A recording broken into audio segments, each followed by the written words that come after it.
Bom, então vamos lá para a segunda aula da nossa disciplina. Na primeira aula, agora no período da manhã, o que nós falamos, né? Nós dissemos o que é o... Vou dar uma recapitulada para a gente continuar. Então, nós dissemos o que é o tratamento fitossanitário, né? Fito é planta, sanitário é relativo à saúde. Então, tudo que causa doenças, causam injúrias, causa algum dano nas plantas, é o que nós falamos aqui no período da manhã. Então, nosso foco, né, tem algo, por exemplo, como adubação, como problemas climáticos que também afetam a saúde da planta. Mas no nosso caso, nós estamos falando especificamente de pragas. Aí nós vimos que são pragas. Pragas são tudo que causa prejuízo à lavoura. Então, quando a gente tem, talvez, o erro de... Quando a gente fala praga, a gente está se relacionando a insetos, né? Mas praga é tudo. Planta daninha é uma praga, um roedor é uma praga, um fungo, uma bactéria, um nematóide, tudo isso é praga, né? Então, nós vimos também que, para ser praga, tem que causar o dano, e esse dano vem quando tem uma superpopulação. Nós vimos lá, né, que um gafanhoto não é uma praga, mas quando vem uma nuvem, uma revoada ou uma superpopulação, aí passa a ser uma praga. E a superpopulação está relacionada ao desequilíbrio da cadeia alimentar. Então, vamos lá. Então, nós dissemos que praga é tudo que causa dano. Então, nós temos que identificar quais são as pragas da nossa cultura, quais são as pragas principais e as pragas secundárias. Secundárias são aquelas que dificilmente vai causar algum dano econômico na lavoura. Praga principal é aquela que certamente vai causar um dano na lavoura se a gente não fizer uma medida de controle. Então, eu tenho que saber, para a minha cultura, quais são as pragas chaves e as pragas secundárias. Por quê? Eu sabendo quais são as pragas principais, eu vou quantificar, ou seja, fazer o levantamento de pragas, né? Que é o controle populacional, normalmente que a gente chama de levantamento de pragas, né? Então, a gente quantifica, e nós vimos quais as maneiras de identificar.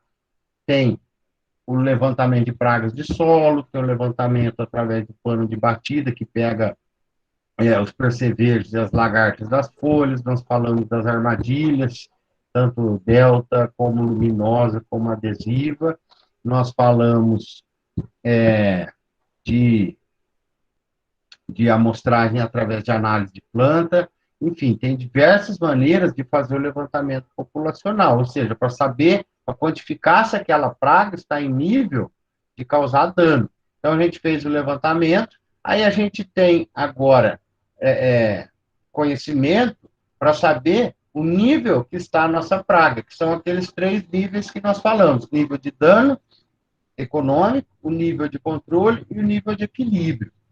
Então, lembrando, a gente tem que manter no nível de equilíbrio, fazer o controle quando atinge aquela linha do nível de controle, para não deixar no nível de dano econômico, que é quando já não me compensa mais fazer o tratamento, eu já perdi para a praga.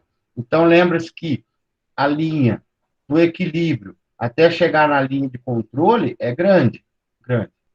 É um espaço maior do que o nível de controle para o nível de dano. Então, do nível de controle para chegar no nível de dano é rapidinho.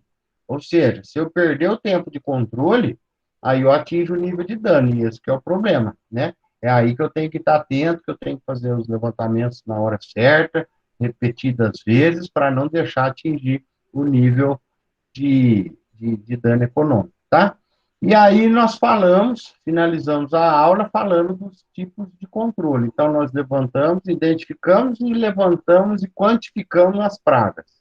Aí, nós vimos o nível de que está a população de praga, e aí nós temos que fazer o controle quando atinge aquele nível de controle. Aí nós falamos dos controles legislativos, que são aqueles obrigatórios a fazer quando chega o material importado, os controles mecânicos, que é uma gradagem, que é uma enxada, que é um esmagamento da lagarta, o controle cultural, que é aquele quando você faz uma rotação de cultura, quando você foge da época de plantio de ataque daquela praga, quando você antecipa uma colheita, os métodos de resistência de plantas, genética, de melhoramento genético ou transgênico, os métodos comportamentais, são aqueles que você utilizam baseado no conhecimento, por exemplo, insetos que se aproveitam, que tem atração por luz, você utiliza esse comportamento dele e coloca um controle através de luz.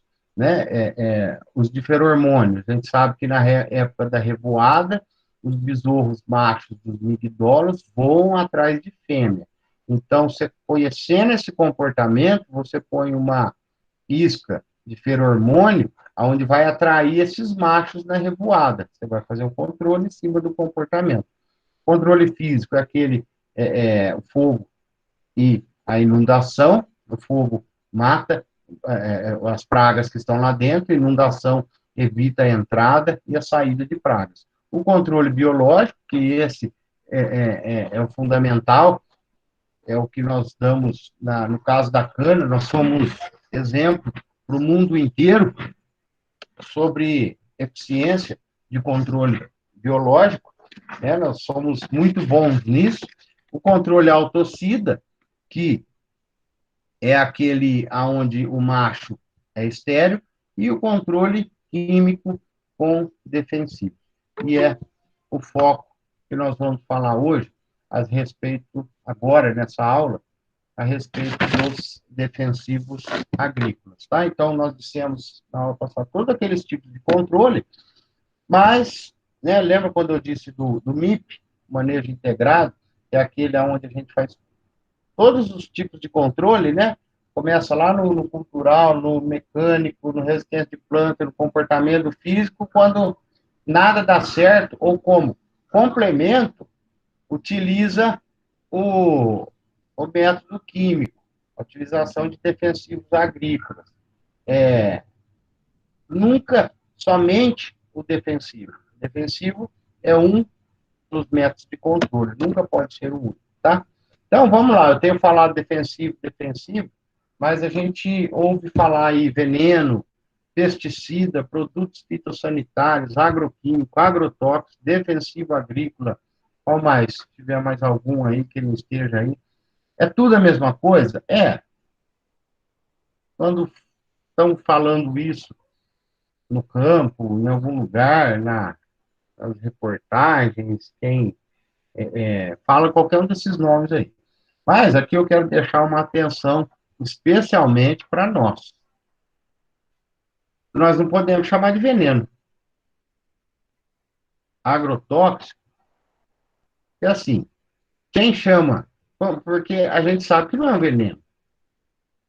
Por quê? Porque nós não vamos beber, nós não vamos trabalhar fora do período de carência, nós não vamos aplicar sem EPI, nós não vamos manusear a cauda sem estar com o uniforme correto. Então, como que é o veneno? Não é um veneno. É um veneno se você não tomar as medidas de controle de segurança, máscara, macacão, você dá um gole no negócio, aí é um veneno. Mas nós não podemos falar veneno, porque nós temos que defender o nosso setor. E a gente sabe que nós somos vitrines para os ambientalistas, para os desinformados, para aquele povo né, que fica aí atrás do natureba tal. Enfim, nós temos que defender. Nós não podemos chamar de veneno. Sabe? Quando alguma pessoa... onde você trabalha lá na usina? Eu trabalho no veneno. Pô, trabalha no veneno, você não trabalha no veneno, você trabalha com defensivo agrícola, sabe? Ou com produto fitossanitário. Pesticida também não é um termo legal. Agroquímico pode ser, mas é que nem sempre é químico. Né? Muitas vezes eu tenho defensivo agrícola biológico, então não é químico, então não é para tudo que se aplica. Agrotóxico é a questão assim, é utilizado, não tem jeito de a gente fugir desse termo agrotóxico, porque na legislação tudo é escrito agrotóxico. É lei sobre proteção e transporte de agrotóxicos. Cursos de operação de veículos agrotóxicos. Então, a gente não consegue banir esse termo agrotóxico, mas falar, o que a gente tem que dar preferência? Falar defensivo agrícola e produtos fitossanitários. Além de englobar tudo, quando você fala defensivo agrícola, pode ser químico, pode ser biológico, pode ser natural. Ele é um defensivo agrícola. Se aplicar uma calda de algum óleo, é um defensivo agrícola e não é químico. Não é um produto químico sintético de fábrica. Então, os dois termos, produtos fitossanitários ou o que eu particularmente utilizo, é defensivo agrícola. Tá? Então, a gente tem que tomar esse cuidado e chamar de um nome correto, sabe? Melhora um pouco, porque, assim, o brasileiro, de modo geral, incluindo nós, temos manias de querer, que nem eu digo assim, né? Quando eu falei natureba, até fui meio grosso em falar assim, mas o pessoal, por exemplo, do orgânico, o pessoal que só consome produtos orgânicos, né? Orgânico é aquele que não vai defensivo, que não vai aduboquímico, que não vai nada. Eles, talvez, ou são os únicos que têm a consciência de que os produtos orgânicos não são tão vistosos, grandes, igual os convencionais, né? Por exemplo, você vai no supermercado comprar uma maçã. Se você vê uma orgânica, é feinha, não tem aquele brilho. Aí você vê uma convencional, aquela baita maçãzona, brilhante, bonita, sem uma pintinha, sem nada. Como ela ficou grande, bonita, sem uma pintinha? Porque usou defensivo agrícola.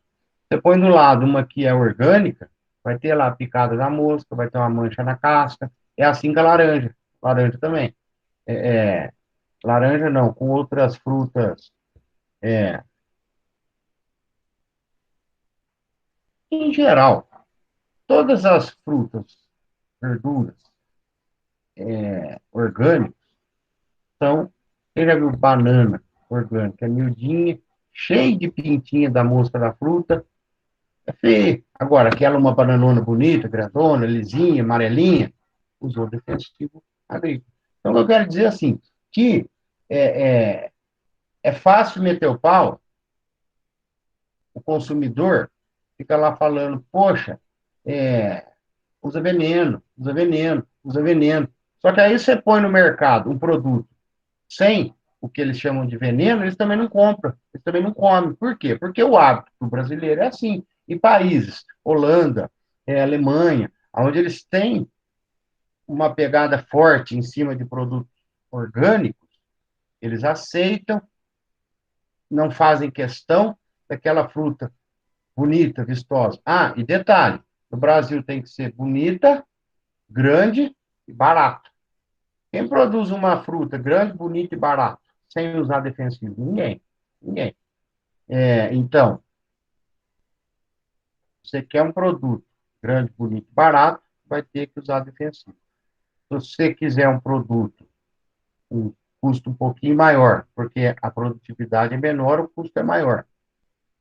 Não tão vistoso, não tão grande, não tão bonito aos olhos, aí você consome orgânico, sabe? Então, a gente tem que, né, fica os dois lados, né? Ah, esse produto aqui, esse tomate, por exemplo. Nossa, tomate vai muito defensivo, eu não quero, não consumo tomate, porque o governo devia fazer uma fiscalização para as propriedades não aplicar tanto veneno, né? Que eles chamam tanto veneno no tomate. Aí pronto, aí você vai lá, você põe um tomate sem veneno. Ninguém compra. Ué, então, como que reclama? né? O morango, vai ver um morango orgânico. É feio pra caramba, ninguém compra. Aí o que tá bonitão, todo mundo compra, tem defensivo agrícola, tá? Então, essa questão a gente tem que chamar de defensivo agrícola, não vamos chamar de veneno, não. Falar veneno tá errado, tá? Defensivo agrícola ou produtos fitossanitários. Então, os defensivos agrícolas, eles se classificam, né? São várias classificações, eu vou falando quais são, é, é, eles se classificam quanto à finalidade de uso. Como que chama o defensivo agrícola que controla insetos? Então, vamos lá, quem vai falar? Inseticida, professor? Nida. Aí, né? Tem medo de falar não, que vocês sabem. Então vamos lá, o defensivo que controla insetos é o inseticida. E o defensivo que controla ácaro?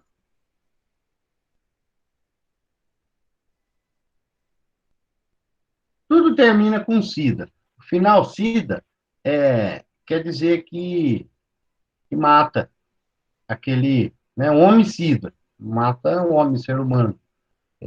Inseticida, mata inseto. Que mata ácaro?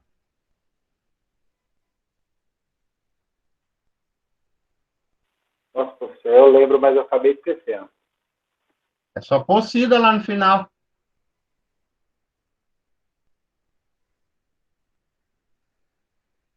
É, minha mãe chama sida.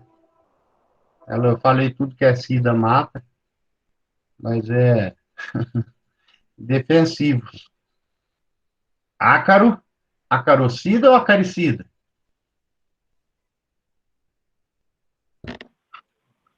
Ah, então eu ia errar, porque na verdade eu estava pensando em outro nome.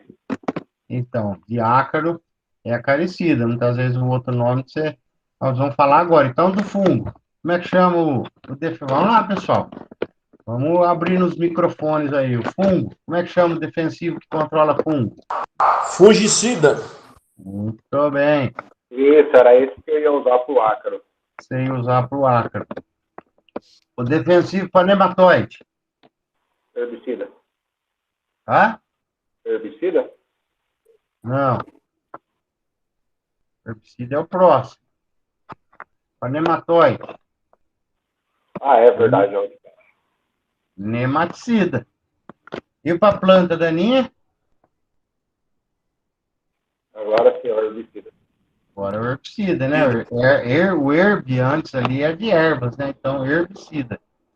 Então, os defensivos se classificam de acordo com o que ele controla.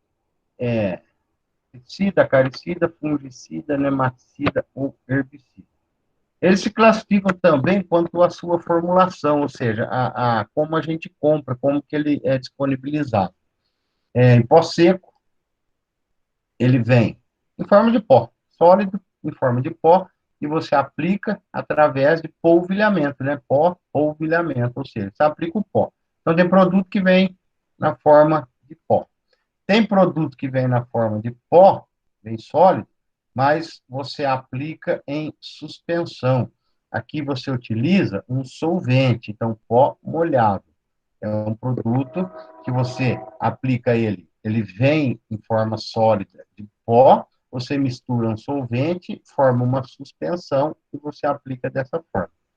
Pó solúvel é o que é em pó também, só que ele é diluído em água. O pó molhável é diluído em solutos geralmente à base de óleos. Pó solúvel é a base de água, dilui em água. Granulados, como o próprio nome diz, ele vem em forma de grânulo, ele vem granulado, para aplicação diretamente em forma granulada. Grânulos dispersíveis, eles vêm granulado, mas você dilui em água. Então, é aquelas letrinhas que a gente vê depois do nome do produto. Tem aqui, ó, regente, WG. Olha o WG aqui, ó, WG. Então, ele é um grão dispersível em água.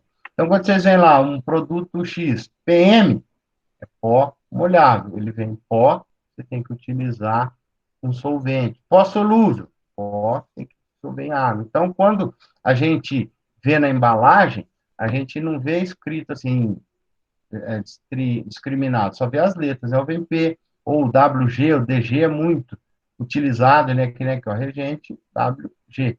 Né? Então, quer dizer que ele é um grânulo que vem para ser diluído em água.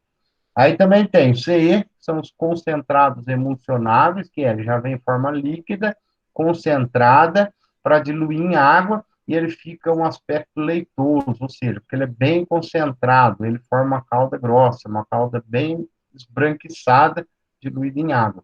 Soluções concentradas, ele já vem diluído em água ou óleo para ser utilizado em ultra baixo volume.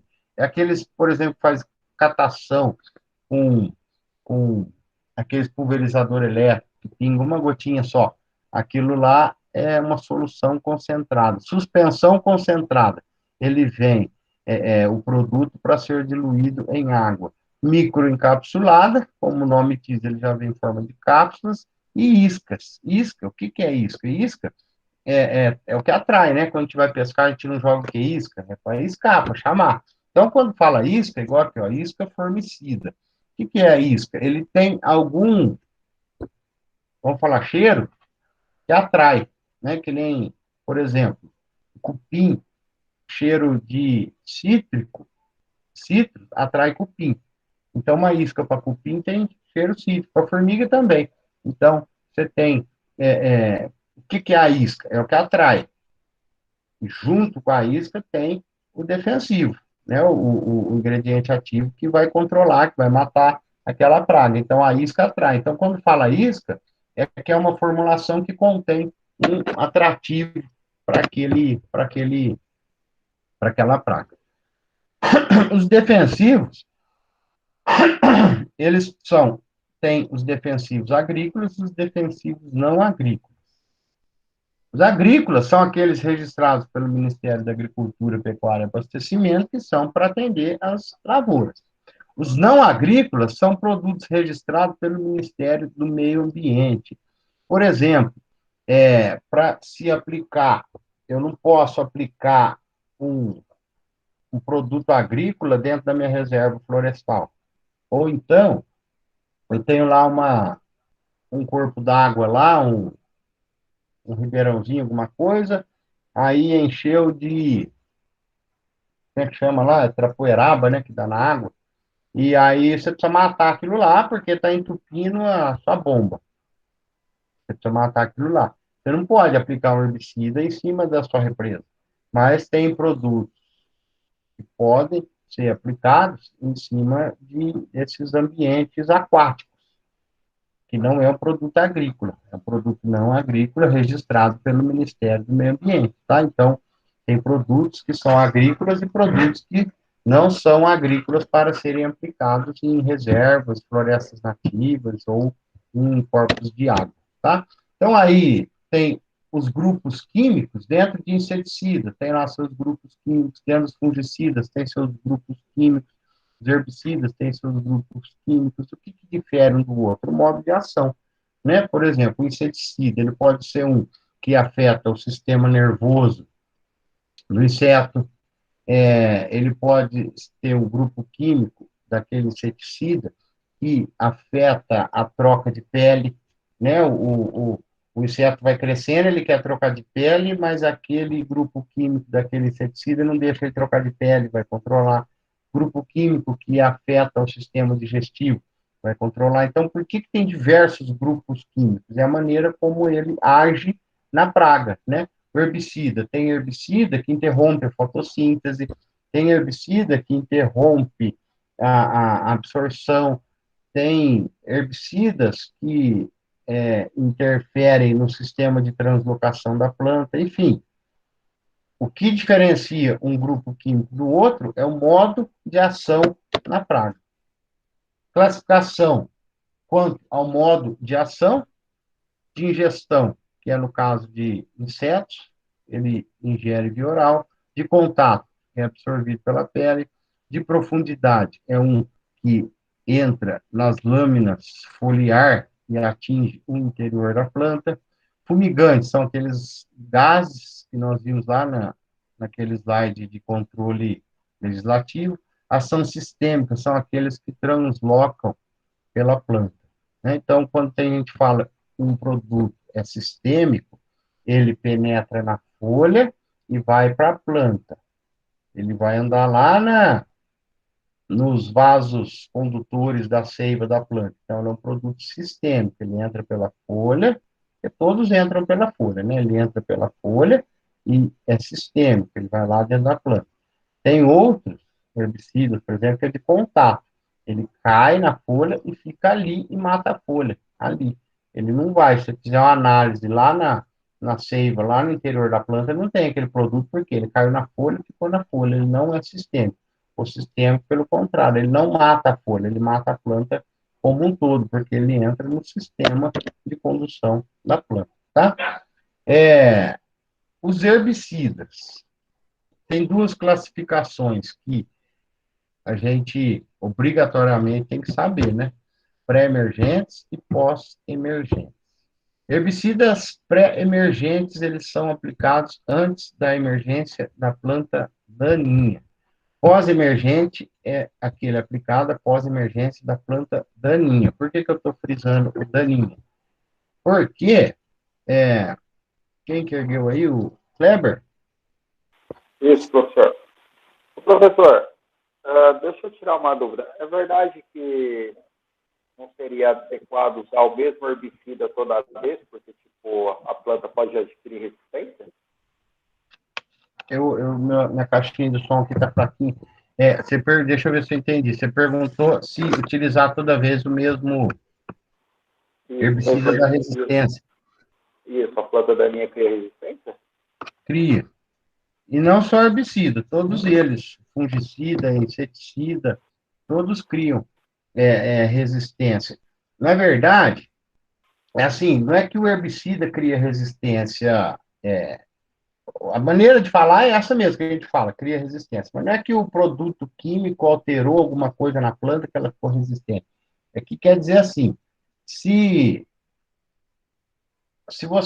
aquele herbicida não controlou uma planta, então você tem várias plantas ali, você jogou herbicida, todas as plantas ao redor morreram, e uma lá no meio não morreu. Por quê? Porque ela tem alguma característica diferente geneticamente, já é dela, e ela não morreu igual as outras morreram. Então sobrou uma planta.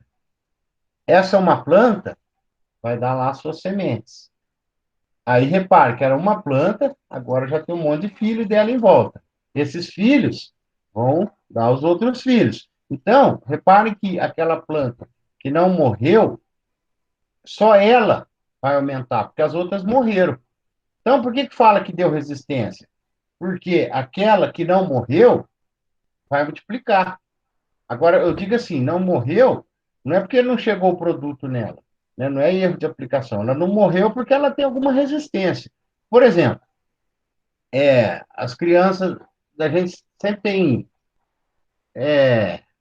infecção na garganta. O que é infecção na garganta?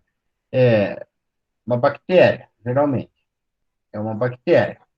Por isso que deu a infecção. Então, aí, o que o médico dá? O antibiótico para aquela bactéria. Aí ele manda você tomar 7 dias, que é o período, em 7 dias, é para matar todas as bactérias.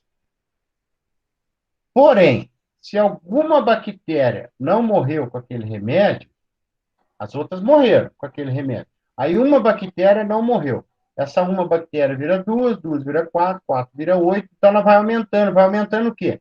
Aquela bactéria que é resistente. Então, quando fala assim, criou resistência, é que é isso, é que aquela uma que não morreu vai multiplicar, né? Então, aquela bactéria que aquele antibiótico não morreu, ela vai aumentar. Todas as outras bactérias mataram, aquela uma não morreu.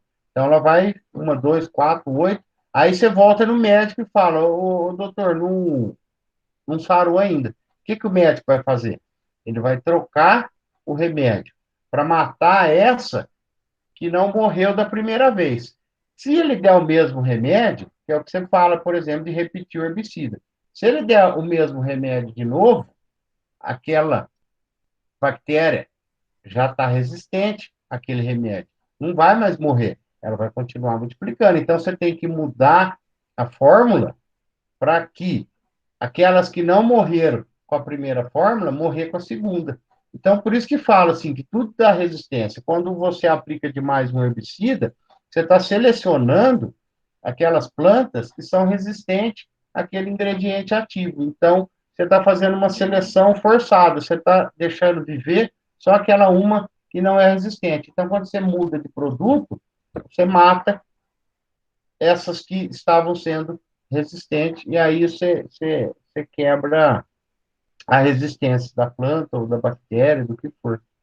Mas legal, legal sua pergunta, Cleber. Espero ter conseguido explicar.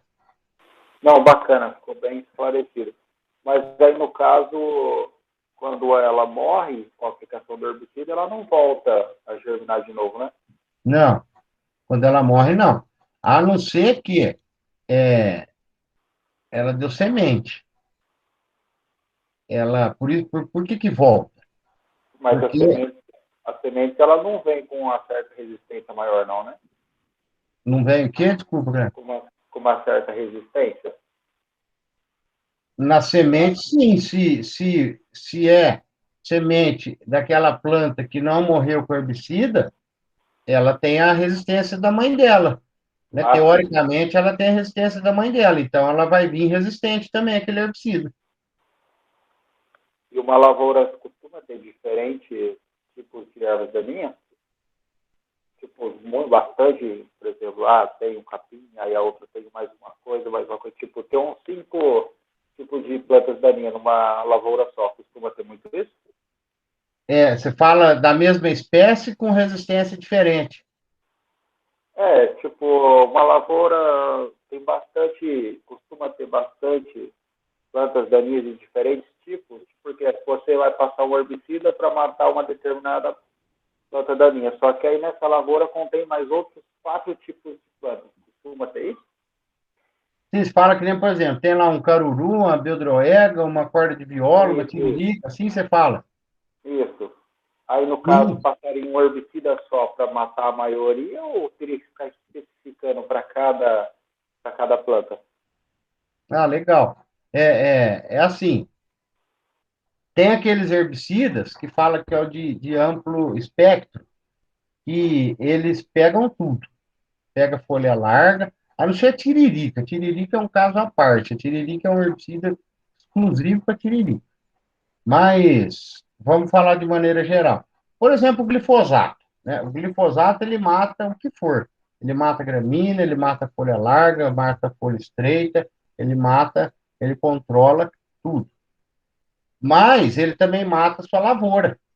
Né? Se você tiver a lavoura já crescida, já tem emergido, e esse herbicida que mata tudo vai matar a sua planta também.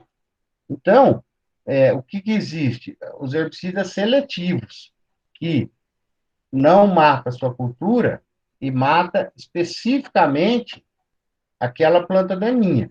São herbicidas muito mais caros e mata só aquela planta daninha exclusiva, sabe? Então, ela não mata a sua lavoura, não mata outra praga, mas mata aquela planta daninha que está te trazendo problema. Então, esses que matam tudo, matam a sua lavoura. É mais barato e é mais eficiente, muito mais eficiente. O glifosato, por exemplo, que mata tudo. Ele, ele é o que mais funciona, né? A não ser para tiririca, ele não é muito legal porque ele brota os estolões. Para tiririca tem um defensivo exclusivo, um herbicida exclusivo para ele. Mas então, dentro da lavoura, tem sim, diversos tipos de planta daninha. Tem o braquiária, tem o colonião, tem a beldroega, o caruru, tá tudo junto. Você aplica um glifosato, você vai matar tudo de uma vez. Só que se a cultura sua estiver lá, ela vai morrer também. Então, depois que a sua cultura nasce, aí você tem que aplicar um herbicida exclusivo para aquela planta daninha que não mata a sua cultura. O controle já é menor, né, a eficiência de controle é menor, é muito mais caro o herbicida seletivo, então o ideal é controlar antes de nascer. Então, nós vamos Tá, falar agora aí na sequência, qual que é um e qual que é outro, que hora que eu aplico antes, que hora que eu aplico depois. tá, isso que eu ia perguntar. Porque, por exemplo, se você passa o glifosato antes de qualquer lavoura, de plantar qualquer coisa, mas ele não contamina o solo, para depois você passar, plantar, colocar as sementes, vamos supor, a gente vai fazer uma lavoura de soja. A gente passa o glifosato para matar todas as plantas daninhas que tem no solo, e aí depois você vem plantando. O seu solo já não fica meio que contaminado?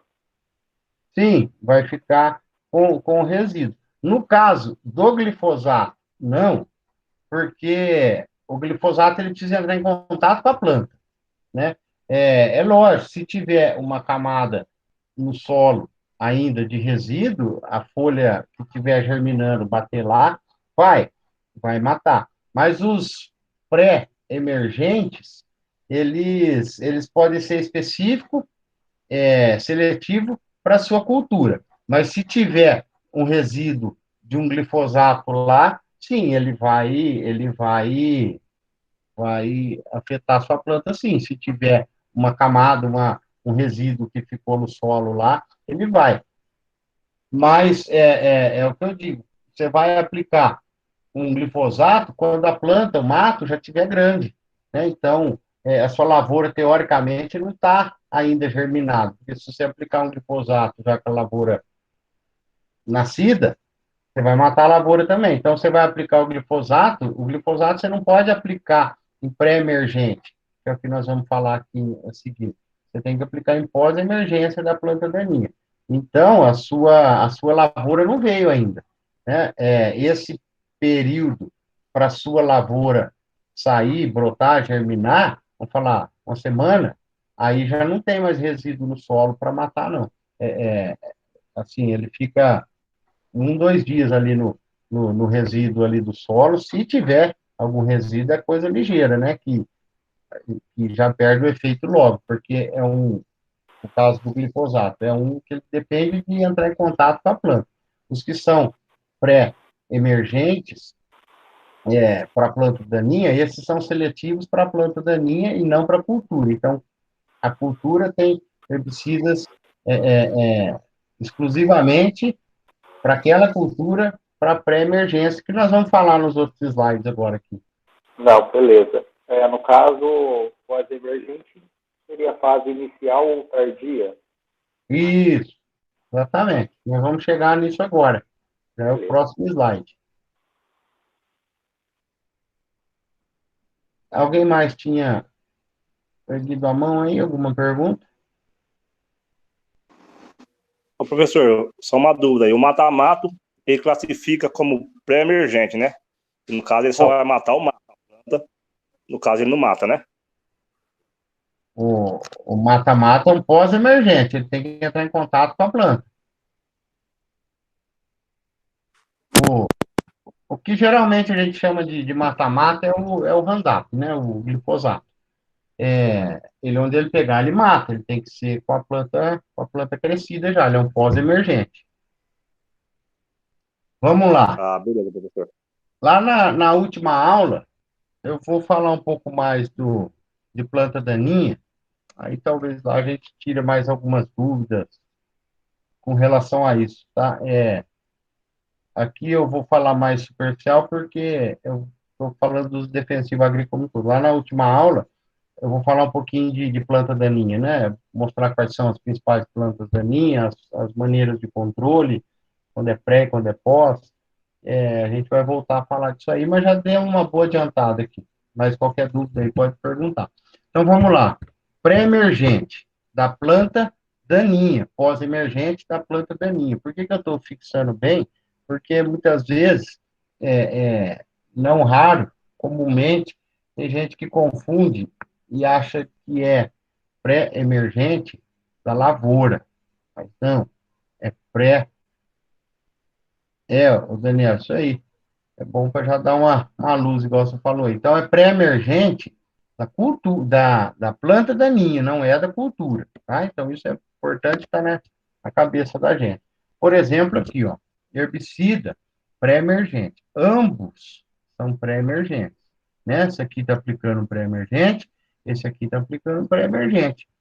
Qual que é a diferença? Esse aqui é o que fala PPI, pré-plantio incorporado. O que que é? É um esterilizante, vamos falar assim, de solo, aonde ele vai controlar todas as sementes que tiverem aqui, todas as plantas que estiverem germinadas, para germinar, por quê?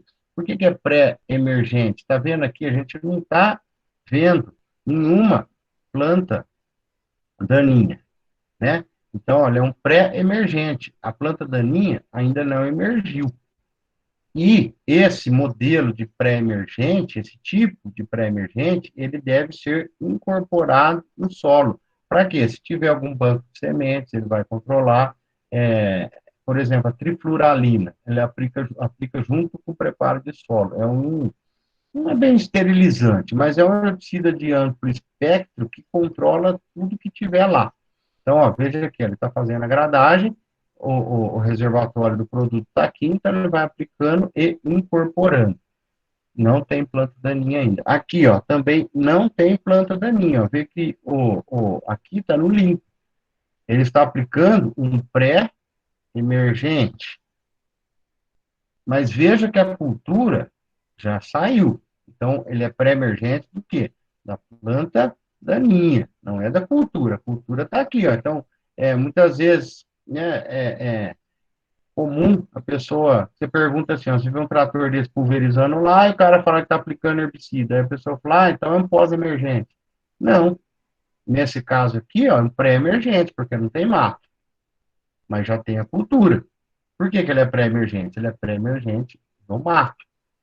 E veja que aqui, ó, nesse caso, ó, está aplicando em cima da lavoura. Aqui está pegando a lavoura. E é um produto seletivo para essa lavoura. Ele não mata, aqui é soja, né? Então, ó, ele não mata a soja. É um pré-emergente de solo para plantas daninhas, tá? Então, ó, a lavoura já germinou, a planta daninha não. Então, ele é um pré-emergente, né? Então, muitas vezes, quando a gente só quando vê assim no preparo, a gente acha que é pré-emergente. Não, pré-emergente é antes da planta daninha nascer, pode ser já com a lavoura grande.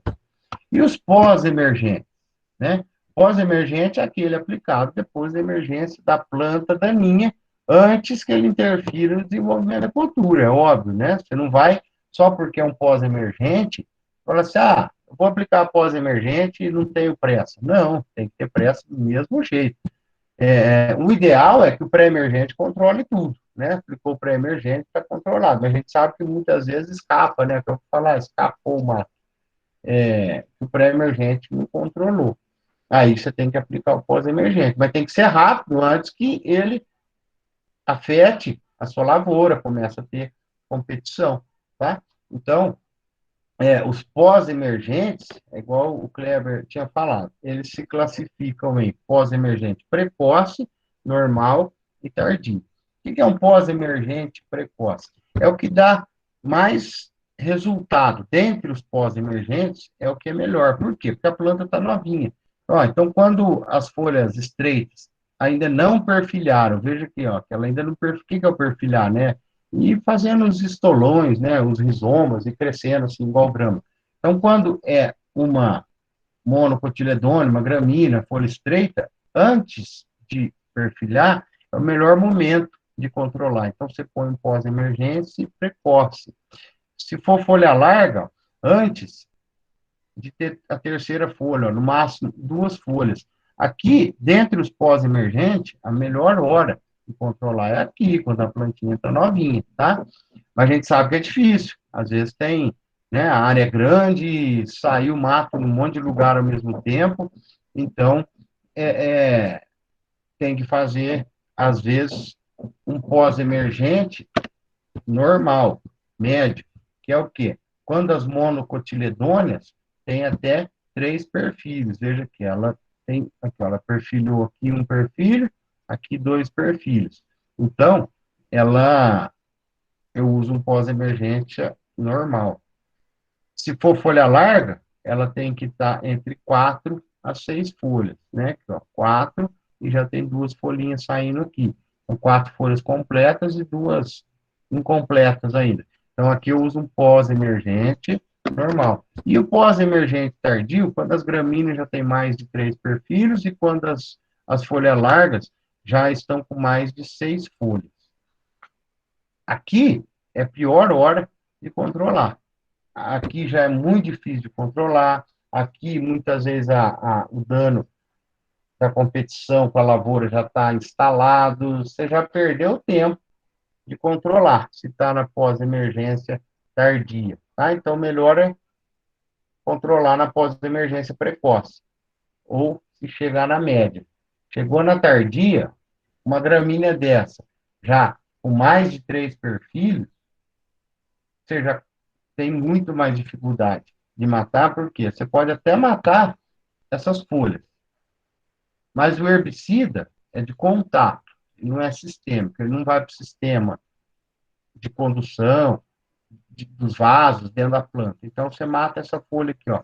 Só que aqui dentro tem o estolão, né, que fala, é o rizoma, a batatinha, né, que está saindo aqui dentro. O herbicida que ficou na folha, ele não vai matar a batatinha aqui dentro. Então, isso aqui você já vai perdendo o controle. Por quê? Porque ela já está enraizando. Mesma coisa as folhas largas, né? Então, você pega essas folhas de cima, as de baixo você não pega. Como é de contato, encostou só aqui, não encostou embaixo, você não vai matar a planta, essa planta vai continuar vindo. E lembrando que planta daninha, ela ganha qualquer luta com qualquer cultura, né? Eu nunca deixou o terreno baldio, deixou o mato vazio e nasceu soja, né? Nunca deixou lá um terreno e nasceu milho, né? O que nasce? Nasce mato, por quê? Porque eles que são agressivos, os, os matos aí, as plantas daninhas que têm uma alta capacidade de produzir semente, semente nasce na seca, na chuva, com adubo, sem adubo, com água, sem água, enfim. Planta daninha é muito mais, né? É um jiu-jitsu de um peso pesado com um peso pena. Não adianta que perde a competição. Planta daninha, se largar, perde. A cultura perde. Então, veja que aqui, ó, como eu disse, aqui é mais difícil de controlar. Embaixo está escrito aqui, ó, o uso de adjuvantes é imprescindível, ou seja, é obrigatório. Obrigatoriamente, eu tenho que utilizar adjuvantes numa pós-emergência tardia. O que é o tal do adjuvante? Adjuvante é assim, o produto defensivo, ele tem que penetrar na planta. Então, esse é o nosso ponto de partida, né? Ele tem que penetrar na planta. O adjuvante facilita a gota penetrar na planta, que nem vê nessa imagem aqui, ó. Essa gota aqui, ó, não penetrou na planta, então o produto não está fazendo efeito nenhum. Esse produto tem que penetrar na planta. E o adjuvante, ele faz exatamente isso. De que jeito? Ele modifica a característica do produto. Por exemplo, aí nós temos 2 tipos de adjuvantes. Tem os adjuvantes, que são chamados surfactantes, que ele pode ser um espalhante, um mectante, um detergente, um dispersante ou um aderente. E os adjuvantes aditivos, que são à base de óleo, né? Então, nós temos 2 tipos, os surfactantes e os aditivos. Surfactantes é o que a gente chama de espalhante. E os aditivos é o que a gente chama de óleo, né? Quando eu uso um, quando eu uso o outro? Depende do meu produto. Tem produto que ele é dispersível em óleo. Então, você tem que utilizar adjuvante à base de óleo. Tem produto que é dispersível em água. Aí eu tenho que usar os adjuvantes surfactantes. Vamos ver como que eles agem. Os surfactantes, eles fazem isso aqui, ó. Eles desparramam, eles abrem, eles aumentam a superfície de contato da gota. Veja aqui, a gota caiu aqui, ó. Então, ó, essa gota aqui só tem essa pontinha aqui, ó, encostando na folha, né? Vamos imaginar que esse verde aqui é a folha. Essa gota só tem essa pontinha aqui, só esse pedacinho encostando na folha. Quando você põe um surfactante, olha a diferença. Aquela gota, ela se esparrama.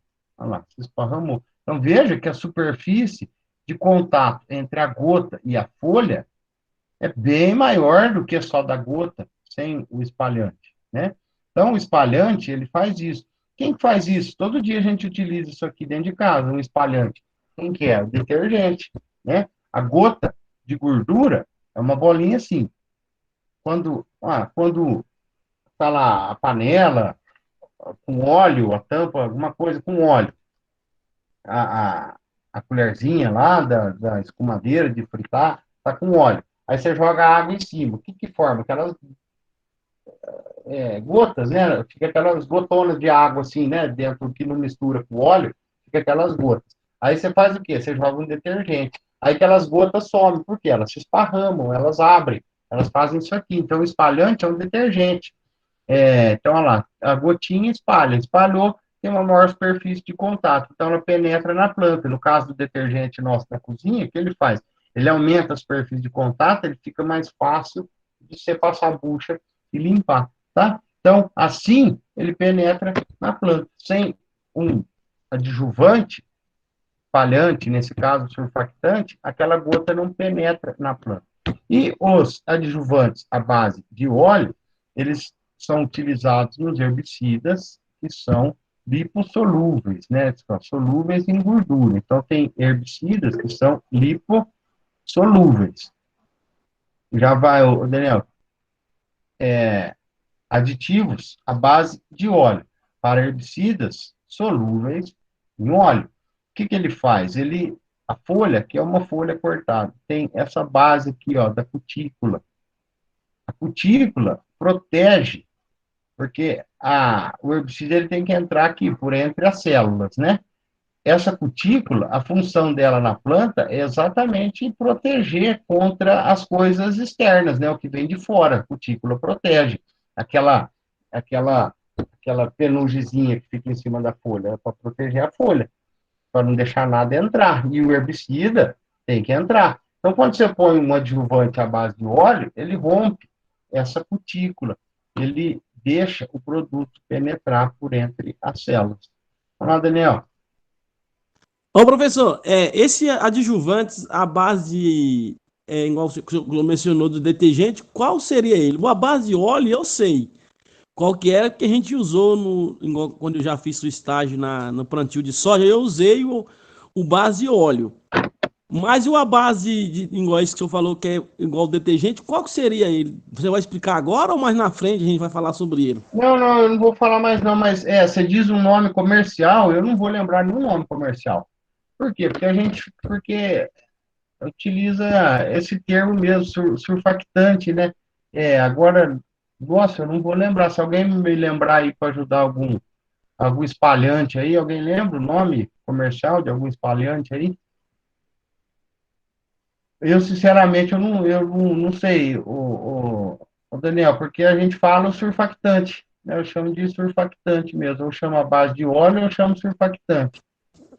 É, Ah, sim, não, tranquilo, professor. É porque a base de óleo na soja, né, como nós está falando já, então nós usamos ele, né, para aplicar o herbicida, né, quando a gente foi fazer a primeira passagem da herbicida já na fase 1 e 2, né, ela estava chegando, né, para combater principalmente as plantas daninhas e a gente passa para dar aquela, isso. né, Para mais penetrar melhor. A gente fala, tem muita gente que chama também espalhante adesivo. isso, que aí não deixa queimar tanto a nossa. Também ajuda, né? Tipo assim, igual se é uma plantação de soja, ele não deixa queimar tanto a sua lavoura, né? Sim, sim. Porque a água queima, só a água. Ela, quando ela atinge 100 graus para evaporar, a planta em si, ela tem uma capacidade tremenda, né? É bonito de ver a natureza, né? A planta, ela vira e mexe, dá 100 graus, né? É, Ué, a gente aguenta ficar no sol uma tarde inteira, aquele sol ardendo, a gente não aguenta, né? A gente procura logo uma sombra, procura um ar mais fresco. E a planta, que ela não se mexe, olha lá, o Adriano falou uma marca ali, Supercil, Adriano, é isso? Então, é marca do espalhante aí que o Adriano... Deixa eu abrir aqui. Ah, sim. Legal, Ó, é tem o legal. Supersil. Isso aí, obrigado, Adriano. Eu não lembrava nenhum nome. É isso Porque mesmo. numa base de óleo, nós temos o Orixi, né? Sim, É, é muito bom ele. Mas tá certo, professor. Muito obrigado. quando ela atinge 100 graus, ela vai queimar a planta. E quando tem o óleo, ele muda esse período aí de evaporação da água. A outra classificação dos defensivos são em termos toxicológicos. Teve uma mudança, né, o ano passado, das classificações toxicológicas. Então, como era antes? Tinha essas 4 classes. Lembre sempre que a classe ela é de maior para menor toxicidade. Eu falo assim, a classe 1, tanto para perigo como a tóxica, a classe 1 é a pior, né? Sempre o vermelho é a classe 1. Então, como era e como ficou? O, o extremamente tóxico ainda continua com o extremamente tóxico, o altamente tóxico. O altamente tóxico ficou moderadamente tóxico. O médio tóxico ficou pouco tóxico ou improvável de causar dano. E o pouco tóxico ficou, nem classifica como tóxico, nenhum tipo de toxicidade. Então, aqui, na época, gerou uma grande... Né, na mídia aí falou bastante, falou, poxa, o Brasil está amolecendo as regras, né? Como que um que era altamente tóxico agora é moderado? Um que era moderado agora é pouco. O que mudou? Nós nos adequamos com o resto do mundo. O que o resto do mundo faz para classificar a toxicidade de um defensivo? Só o poder letal, o que ele tem de matar, o risco de morte. No Brasil, antes do ano passado, até o ano passado, classificava como toxicidade irritação nos olhos e irritação na pele. Por exemplo, o produto você podia beber ele, dar um gole, ele não ia te matar de jeito nenhum. Mas ele te dava irritação na pele. Opa, então ele é tóxico. Ó, e você bebia, ele não fazia nada. Eu estou falando bebê, né? Lógico, né? Nós somos tudo adultos, vocês estão entendendo o que eu estou falando. Eu podia dar um gole no produto e não fazia nada, mas irritava o seu olho, opa, ele era tóxico. No restante do mundo, só considera o quanto que ele mata, o quanto que ele é letal, o quanto que ele é... Esqueci de pôr meu celular no mudo, eu não sei cadê ele.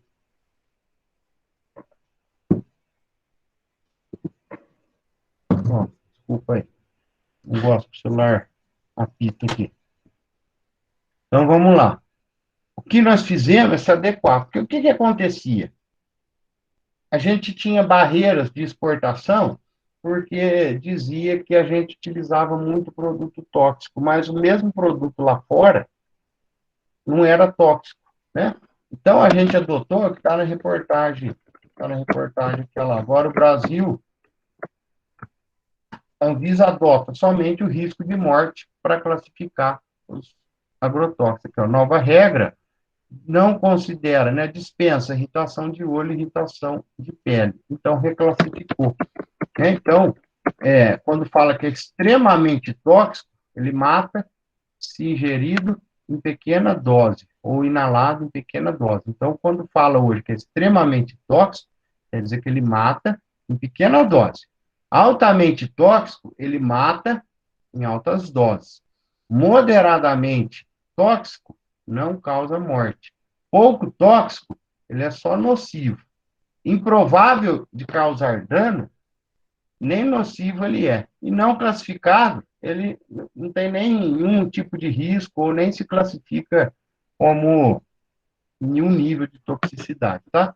Então, por que essas mudanças? Porque agora nós ficamos padronizados com o resto do mundo, né? Por exemplo, no mundo todo, o Roundup é classe 3, improvável de causar dano. No Brasil, antes, era classificado como altamente tóxico, Por quê? Porque o Roundup dá irritação no olho e irritação na pele. Mas ele é fatal se improvável de causar dano. Então, lá, improvável de causar dano. Ele é perigoso se ingerido ou em contato com a pele ou inalado. Ele é perigoso, ele não mata. Né? Então, se alguém tiver intenção de matar, não adianta topar Roundup, porque ele não mata. Né? Então, aqui, ó, improvável de causar dano. Antes, ele era como altamente tóxico, mas ele continuava não matando, é o mesmo produto, ele não mata. Mas não precisa ninguém fazer o teste, não, tá bom? Não quero ser o responsável por isso, não, mas na classificação, né, falando sério agora. Então, aí ia lá, a gente ia exportar um produto, dava lá que os produtos nossos eram, não, a soja nossa, uma cana, um açúcar, o que for, nós tínhamos usado muitos produtos altamente tóxicos, aí outros países barravam. Mas só que o mesmo produto lá não era altamente tóxico, né? Esse outro aqui, por exemplo, era extremamente tóxico. Agora ele é pouco tóxico. Olha como que mudou a classificação desse produto. Só um exemplo, tá? Eu peguei um lá de olho fechado, mas isso aqui aconteceu muito. Muitos defensivos que eram altamente, extremamente tóxicos, hoje caiu para pouco tóxico. Por quê? Agora nós padronizamos com o resto do mundo, que nada mais justo, né? Não é que nós afrouxamos. Né? Quem talvez não entenda, que está cheio, né? Gente dando palpite em coisa que não entende, mas acha que nós estamos afrouxando. Mas não, nós estamos fazendo igual o mundo inteiro faz. É que nem esse produto aqui, olha, irrita muito olho e pele, mas não te mata. Então pronto, então ele é pouco tóxico. Se ele não te mata, é o que interessa, dá irritação na pele, irritação nos olhos, mas não vai te matar. Então ele é pouco tóxico. Tá? Então essas são as novas classificações. Quanto à periculosidade, qual que é a diferença de toxicidade e periculosidade? Quando a gente fala periculosidade, nós estamos falando de meio ambiente. Então, fala, ele é perigoso para o meio ambiente. E não ao homem, tá? Então, vem dois tipos de classificação no produto. Classificação quanto à periculosidade, classificação quanto à toxicidade. Então, toxicidade é do ser humano, periculosidade é com o meio ambiente. Então, são 4 classes também, sendo que a 1 é igualzinha à toxicidade, a 1 é o que é o mais perigoso, a 4 é o que é o menos perigoso para o meio ambiente. E onde eu sei tudo isso? No Agrofit, é o portal do governo. Na outra aula, na próxima, eu vou abrir o site do Agrofit, que, bom, também nada impede de eu abrir agora. Vamos abrir um parênteses aqui. Esse site do Agrofit, ele é... Se eu lembrar, lá na frente eu vou falar do Agrofit de novo, aí eu abro lá. Tudo que a gente quiser saber se aquele produto é registrado ou não para aquela cultura, porque vamos pensar assim, tem fungicida, pode ser o mesmo fungo da soja, pode ser o mesmo fungo da cana, mas se ele não tiver registrado para soja, eu não posso usar ele na soja, né? Ou vice-versa. Eu tenho lá um produto que ele é destinado, um defensivo agrícola, herbicida, para o arroz. Ele está registrado só para arroz. Ah, mas ele controla também o mato na minha pastagem. Opa, não posso usar, por quê? Porque ele não está registrado. Então, nesse site do Ministério da Agricultura, se vocês irem lá no Google e colocar lá Agrofit, que vai aparecer esse site do Ministério da Agricultura, onde ele diz quais os produtos são registrados para aquela cultura específica. E o que aquele produto controla? Quais são os produtos quais são as pragas que são controladas com aquele determinado ingrediente ativo? Todas as informações, você precisa saber da bula, se você pode aplicar, qual que é a dosagem, qual que você tem lá uma praga, você tem lá a ferrugem, aí você quer saber qual produto é autorizado para aplicar a ferrugem da cana, vai aparecer tudo aqui no Agrofit. É um site que vocês deem uma fuçada nele, que é bem interessante. É um site que, para nós que somos da área, deixa eu ver se eu consigo abrir ele aqui.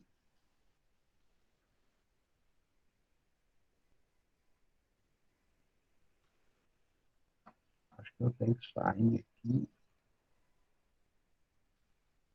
e apresentar a tela inteira. Vocês estão vendo meu Google aí?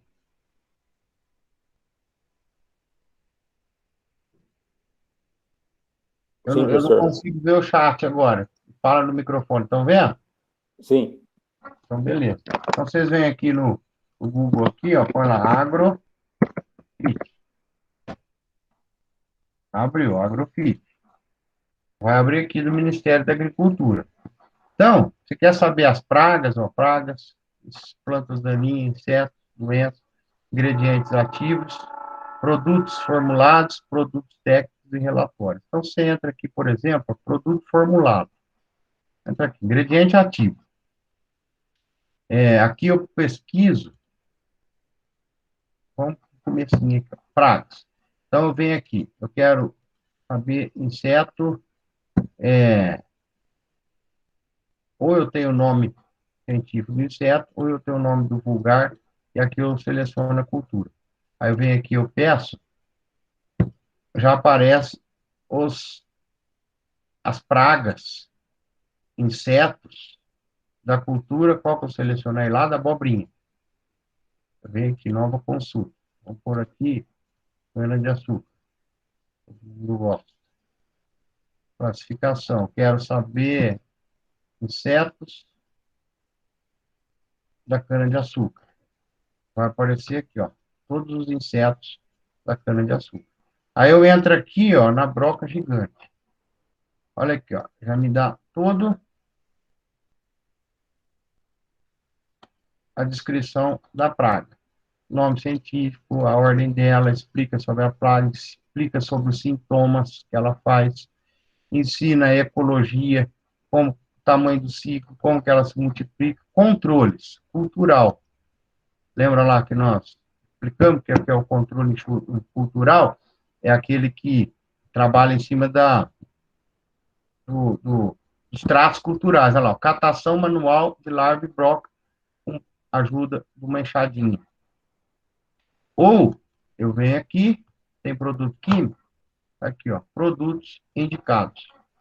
Altacor, Crismate. Quem fabrica? FMC. Qual que é o ingrediente ativo do Altaclor? Cloratranil. Vamos falar do Crismate, que é a metrina. É mais fácil. Então, lá, tenho 3 produtos para a broca gigante da cana. Tem o Crismate. Eu venho aqui, clico no Crismate, me abre a bula do Crismate.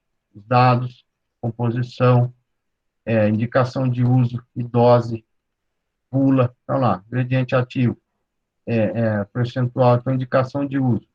Aí eu entro aqui. É para quê? Para controlar a broca gigante? Então, não, aqui abriu os dados da broca gigante. Bula e rota. Aí eu entro na bula do produto e vejo a forma de aplicar. Ó, só posso aplicar via terrestre.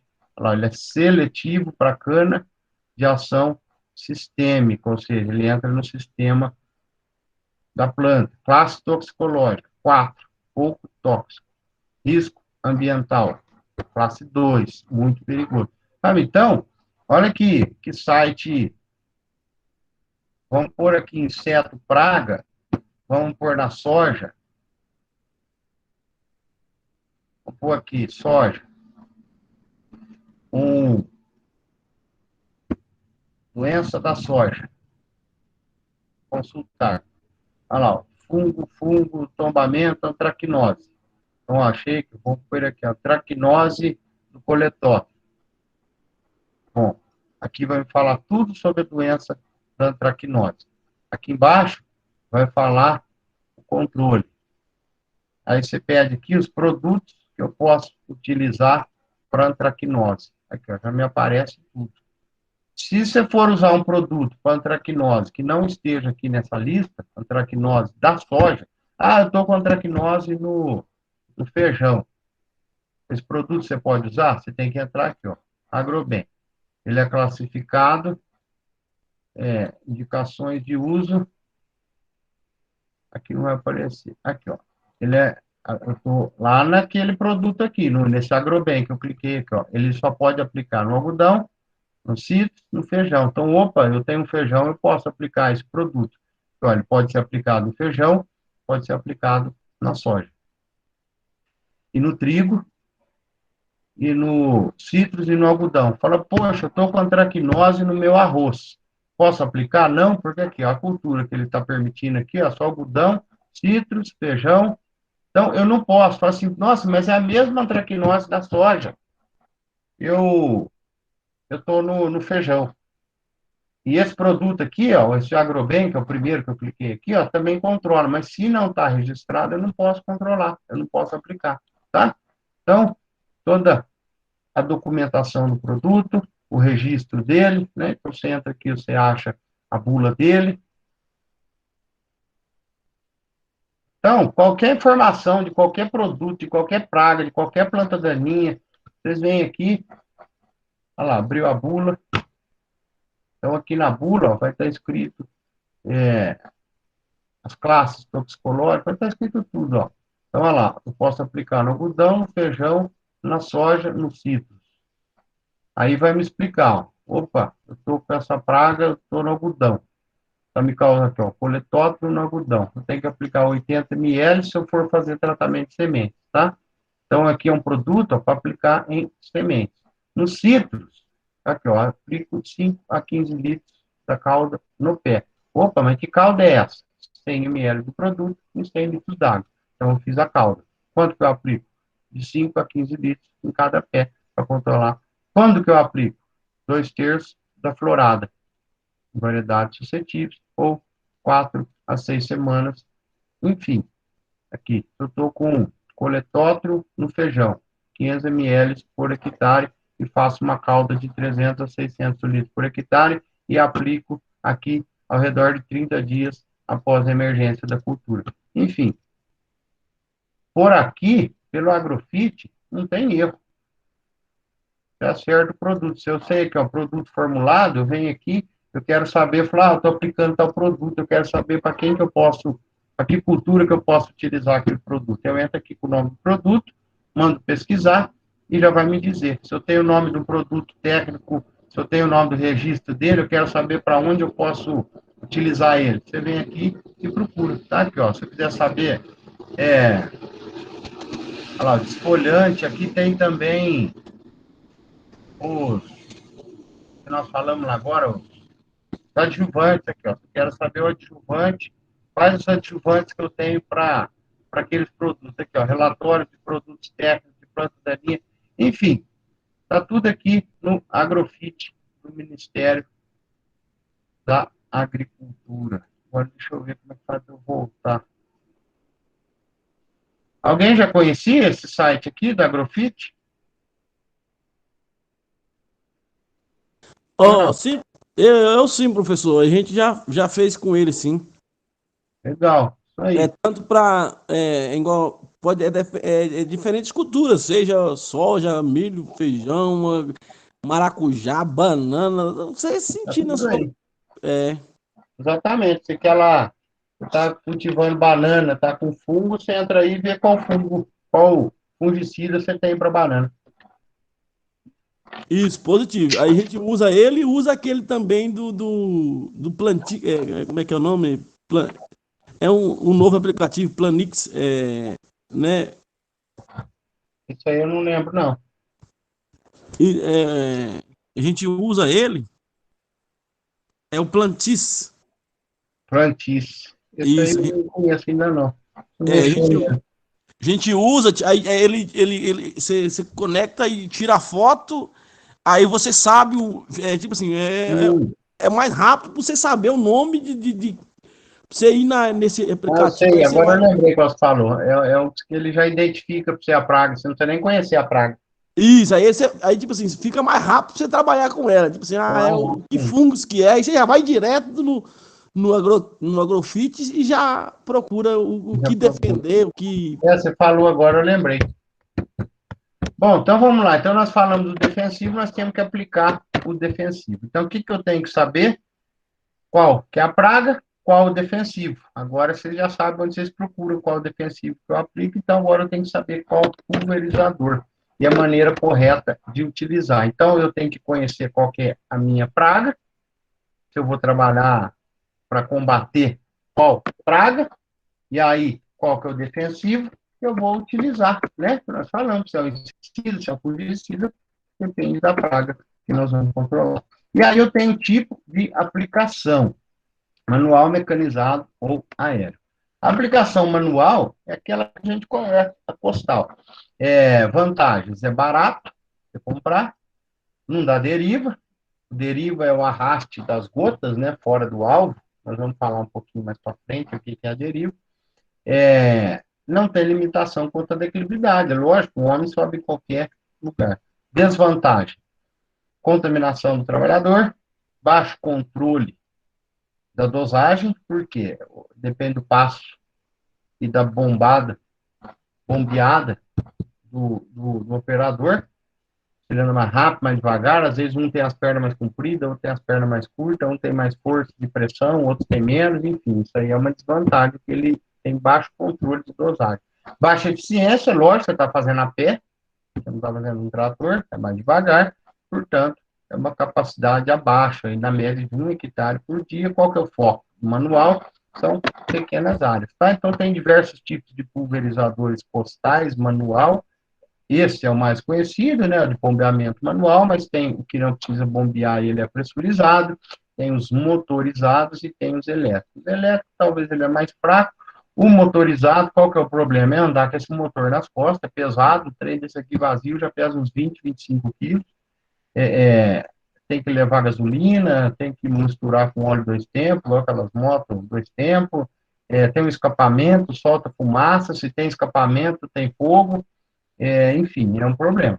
O pressurizado tem que ter uma carreta de pressurização ou um caminhão que pressuriza isso aqui, que a pressão acaba rápido, e por isso que esse é o mais utilizado, né? Porque quem faz a pressão é o próprio operador. A aplicação mecanizada ou terrestre, a de trator, né? Ela penetra melhor na cultura, por quê? Porque ela trabalha com pressão. Tem uma maior cobertura, porque ela, além de maior pressão, ela tem a largura de trabalho maior, controla relativamente bem a deriva, desvantagem, não trabalha em área declivosa, condição do solo é limitante, né? Erosão, área molhada é limitante, topografia, precisa ter bastante volume de cauda, que viu lá 200, 300 litros de cauda por hectare, a altura da planta não pode ser muito alta, e, claro, depende do operador controlar a velocidade ou calibração para o serviço ficar bem feito, mas o foco dele é para áreas médias e grandes com boa qualidade.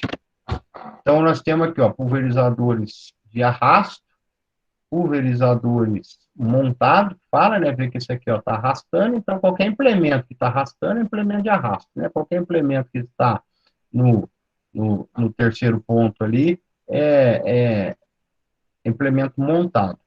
O pulverizador autopropelido, que na verdade isso aqui não é um trator, é um pulverizador com motor, né, com motor e cabine, isso é um pulverizador, isso também é um pulverizador. A diferença é que esse aqui está arrastado, esse aqui ele tem o próprio motor dele, mas é um pulverizador. E também tem os pulverizadores aí atualmente acoplados em quadriciclos. Tem também esses que a gente faz uma catação, né? Isso aqui antigamente era uma gambiarra, mas hoje já está oficializado os padrões técnicos e de segurança para fazer esse tipo de catação, né? Que aqui esses duas pessoas estão com a mangueira e eles vão catando, né? Por que vai abrir uma barra aqui e aplicar em tudo? O trator aplicar com a barra aberta em tudo. Então, esses funcionários aqui, eles vêm fazendo uma aplicação somente em cima do mato, né? Então, antigamente começou meio com gambiarra, mas hoje já tem o padrão, né? Tem que ter as escadinhas, a pressão da mangueira tem que ser o dobro da máxima pressão no trator, a lança tem que ter 1 metro de comprimento, enfim, já está hoje padronizado dessa maneira. E a aplicação aérea, alto rendimento, rápido, não interfere as condições do solo, baixo volume de caldo, 20, 30 litros por hectare, né, contra 200, 300 no trator. A altura da cultura pode estar de qualquer tamanho. Desvantagem, é caro, comparado ao manual e ao tratorizado. Obstáculo e tamanho da área. Se tiver obstáculo, poste, árvore, montanha é um problema. Áreas pequenas também é um problema de contaminação de vizinho e condições para voar. Alta deriva, ou seja, o vento arrasta embora e é difícil de calibrar, né? Quem já tentou calibrar um avião já viu que é difícil para caramba. Foco, grandes áreas, alto rendimento, num curto espaço de tempo. Por exemplo, você tem uma propriedade de 5 mil hectares de soja e começou a dar ferrugem. Você não tem tempo para pôr o trator começar aqui até chegar lá na frente, você já perdeu sua lavoura. Então, o que resta é um avião. Então, tem esses outros tipos de aplicação aérea, avião, helicóptero ou drone, sendo que cada um tem a sua... O avião e o helicóptero estão competindo um pouco, mas o avião ainda tem uma capacidade bem maior. A vantagem do helicóptero, ele não precisa de pista para pousar, e o drone é para uma outra pegada, né? Para fazer uma catação, para fazer uma pulverização em cima de uma meiose, para fazer um plano de voo para catar determinada reboleira, né? Então, são aplicações tidas como aérea, mas cada uma tem a sua, principalmente o drone, né? O drone tem uma utilização específica, está sendo bastante utilizado, mas para pequenas áreas, né? Ninguém vai fazer 5 mil hectares de soja com drone, né? Então, eles não se competem entre si, cada um tem as suas características. É importante, hoje todos têm, né? Esse slide talvez seja até desnecessário, mas eles têm que ter o GPS, né? Quem lembra que antigamente, quando o trator não tinha GPS, ficava um rapazão embaixo com bambu mostrando aonde que a bandeirinha, né? Onde o avião tinha que passar e dava um banho no funcionário, né? Hoje todos têm GPS para não acontecer esse tipo de coisa, né? Para não ficar áreas sem aplicar ou áreas onde a sobreposição foi muito grande, tá? Então, o avião, ele voa mais baixo quando é dosagem maior, né? 30 litros por hectare de avião é dosagem de cauda alta, volume de cauda alta, 30 litros por hectare. Quando é menos do que 30 litros por hectare, a altura de voo é maior, para evitar deriva. Então, aqui vem aquela pergunta, qual que é melhor? Não existe melhor. Depende da lavoura, depende do tamanho da área, depende do espaçamento, da altura da lavoura, da distância do reabastecimento, da topografia. Né? O que eu falei, você tem lá 5 mil hectares de soja, você não vai fazer uma aplicação manual. Você tem trabalha com hortifruti, com oleagem, caramba, com verduras, com olericultura, você não vai pôr um trator para andar nos canteiros, né? Então, não existe melhor ou pior. Existem a melhor adaptada à sua condição, né? Você tem lá uma ribanceira no morro, você não tem como você pôr um trator, vai ter que fazer na mão. Você tem uma área cheia de árvore que não dá para abrir a barra do trator, você vai fazer na mão. Você tem 5 mil hectares de soja, você vai fazer de avião. Então, não tem melhor ou pior, cada um tem a sua característica, os seus cuidados, tá?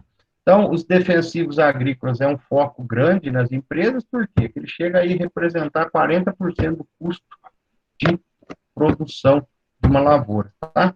Então, por que o químico é o mais utilizado, né? Se a gente está falando que ele pode chegar aí e custar 40% do custo de produção, então nós vimos lá que o MIP tem diversos tipos de controle, qual que é o mais utilizado? O químico. Por quê? Além de ser caro, é o mais utilizado porque ele tem alta eficiência, alto rendimento, ele é rápido, tem segurança quando ele é seletivo, eu posso aplicar em épocas chuvosas, então o meu custo-benefício acaba sendo mais vantajoso, principalmente a rapidez do benefício. Eu quero dizer assim, nossa, chegou eu estou num ataque grande lá de percevejo. Aí eu vou fazer controle biológico. Até o inimigo natural voar, primeiro você fazer a liberação, voar, controlar, você não tem esse tempo. Então, é o controle químico. Aquilo lá que eu falei, tem a ferrugem na soja, ferrugem asiática na soja. Se você detectou na fazenda sexta-feira, você não tem até segunda-feira para aplicar, você tem que aplicar na hora. E quem te dá esse rápido controle, com alta eficiência, é o controle químico. Então, por isso que ele é o mais utilizado de todos os tipos de controle, é o controle químico. Quem mais consome defensivos no Brasil é de acordo com a área.